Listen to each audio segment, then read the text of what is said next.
Om Namaste. Hoy quería compartir con vosotros esta breve reflexión en base a la pregunta: ¿por qué en Occidente se habla más de Patanjali que del Bhagavad Gita? Y la verdad es que no lo sé, ya que todas las llamas y niyamas de Patanjali, tan utilizadas en la filosofía del yoga, están prácticamente todas desarrolladas en el Bhagavad Gita. Yo diría todas. La filosofía Shankya es fundamental en el Bhagavad Gita y también la filosofía del yoga para explicar el concepto de Atman.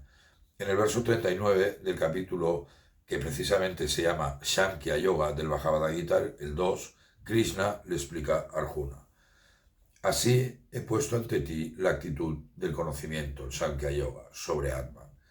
Escucha ahora la actitud de la acción, el Karma Yoga. Recurriendo a ella, te librarás de la esclavitud de la acción.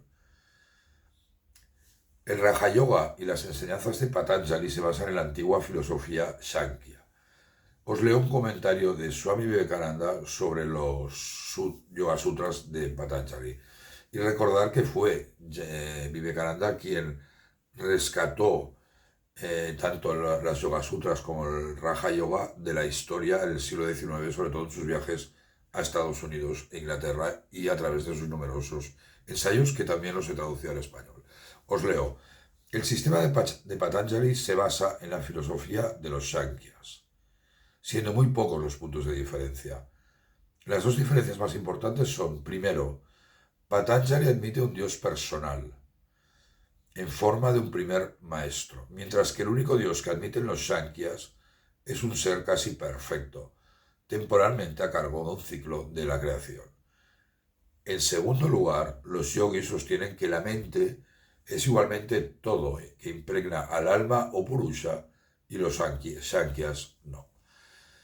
El Bhagavad Gita se compiló varios siglos antes que los Yoga Sutras de Patanjali y todas las llamas y niyamas de Patanjali están ampliamente desarrolladas ya en el Bhagavad Gita. Por ejemplo, Patanjali 2.3.5 dice: cuando la abstención de ocasionar daño se establece en el yogi con firmeza, se abandona toda hostilidad en su presencia. Y en el verso 11 del capítulo 7, el yoga del conocimiento y la realización de Brahman, del Bhagavad Gita, leemos: la liberación del orgullo y de la pretensión, la no violencia, ahimsa, el perdón, la rectitud, el servicio al maestro, la pureza, la firmeza, la moderación. En el verso de Patanjali encontramos una declaración de ahimsa, abstención de ocasionar daño, y en el verso del Bhagavad Gita también. Y hay muchísimos ejemplos que podríamos estudiar y comparar, de términos, de definiciones, de conceptos usados tanto en el Bhagavad Gita como en las Yoga Sutras de Patanjali.